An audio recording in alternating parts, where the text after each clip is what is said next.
Speaking of butthole, that's a good Like a segue small baby. to Home Team. If you watch Home Team, if you watched Home Team, Butthole is a good segue to Home Team. Here's the thing by about the way, was like my favorite. That was my favorite like running gag of the whole movie. They're right. That was. Here's the thing about the Kevin James movie about Sean Payton coaching his son Connor in 2012 because of Bountygate. Andrew, it would have been spectacular if Sean Payton's cameo, if he would have been Steve Spagnuolo, Kevin James on his first day back as Saints coach would have fired him. Roll credits, win Oscar. I'm just saying. Yeah. That's a good point. I have so many notes on this movie. Dropped the ball by what was that guy's name? Megan Payton's boyfriend. Yeah. Is that Christopher Titone? Is that his name? Yeah. Or Christopher? Yeah. But I mean, it was. I don't know how you pronounce it. It wasn't as bad as I thought. Titone. It was No. not good. I agree with that. It wasn't bad. Right. Wasn't I bad. watched it all the way through. I didn't stop and like fall had to. asleep. I laughed audibly like 4 times. Yes. All right. Well, okay. Let's get into it. All right. So here's my thoughts on it. I look. Andrew texted it. Andrew should say this, and Andrew should take credit for this. But like he said, like it was kind of weird because it was like a mixture of comedy and like heartfelt drama. He couldn't pick a lane. That was his problem. Right. So first of all, me personally, I started watching it and I watched like the first 30 minutes and then I had to stop and then I watched the rest of it later. And when I first watched the first 30 minutes, I was like, my impression was like, this is ridiculous. Like I didn't understand. Like they started the movie and they show the Super Bowl victory and the Tracy Porter's interception. And then they have Kevin James up on the podium with Jim Nantz and he's interviewing him. And then but Jim Nantz asks him not real questions, like joking. And like, there's like this comedic exchange that obviously didn't happen.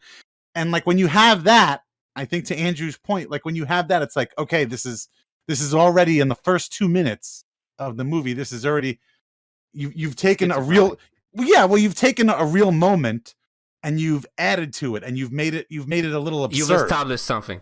Yeah, you've made it a little absurd. You took Jim Nantz really interviewed Sean Payton, and instead of just treating that like a real interview, you added in this extra dialogue that was totally like Adam Sandler-esque, like ridiculous.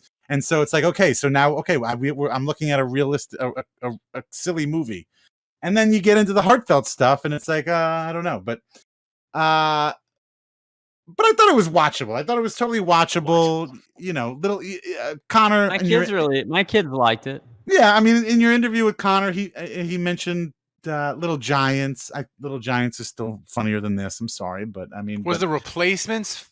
But I get it. I Better? never really watched the Replacements. This was better than I think the Replacements. Replacements is pretty bad. Like Gene Hackman's reading the cue cards. I feel like it's pretty bad.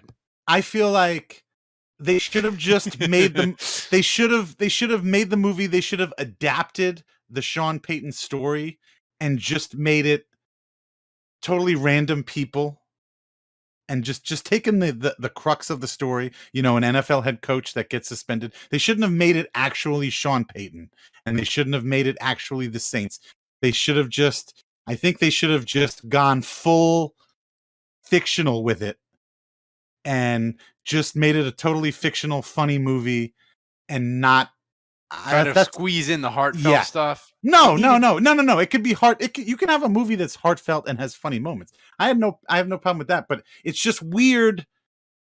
It was weird that it was supposed to be Sean, because I think it was basically like the producer of the movie was basically a family member of Sean Payton.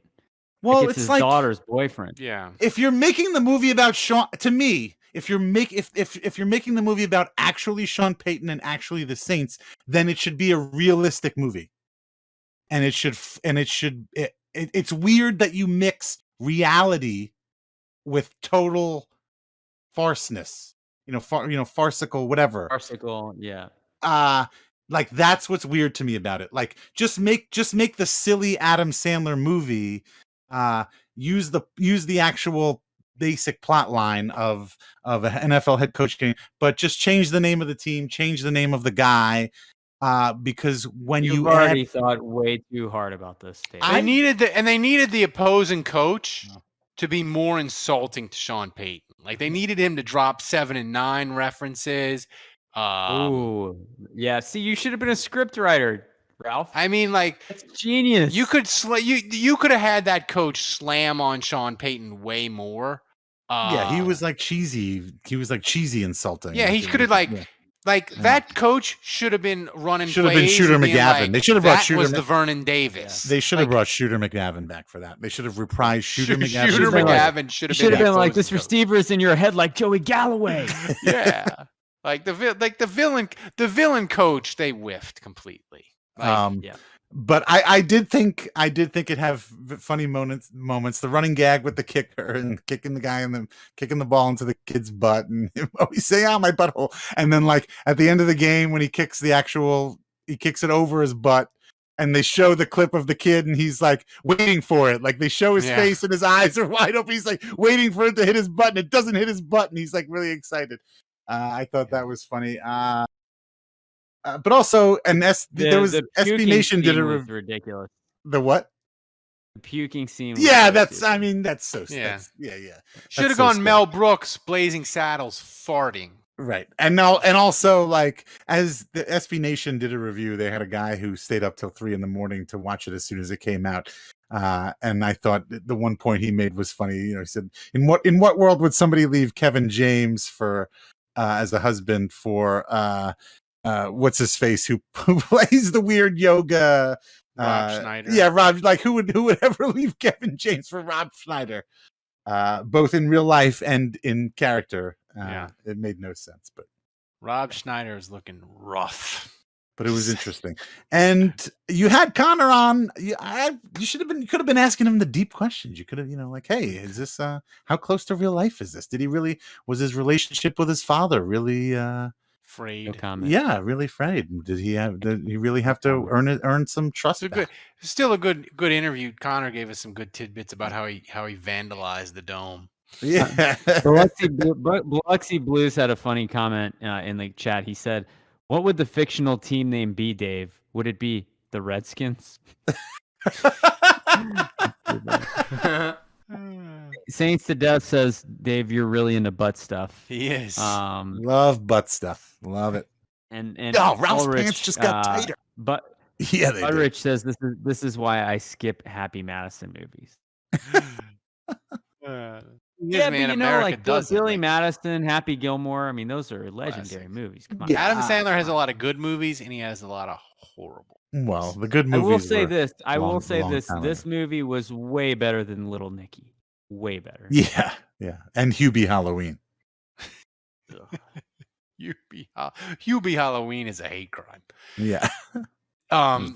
So home team on a scale of like, I don't know, on a scale of like 1 to 4 Vicodin, Dave, what do you give it? 3 to 28. Careful, jokes like that get you blocked on I Twitter know, by right? Sean Payton. Ralph can't say anyone's we're name all, right. We're all biased. Like, this movie is gonna hold a special place in my heart, regardless of how bad it is. Honestly, even if it's the worse it is, the higher regard I might have for it. No, I'm gonna say a 3.5. Wow. 3.5 perks. I give it 2. Yeah, I was gonna say 2 I was gonna oxys. say 2 2 oxys. 2 Oxycons. 2.5 for me. 2.5. It was all right. But I enjoyed it and my kids liked it. So I would say if you have kids under non-teen kids, so like 8 to 12 range, I think that's the sweet spot. Yeah. I think a lot of kids. It's very- both of my kids are 8 and 11. They both enjoyed it.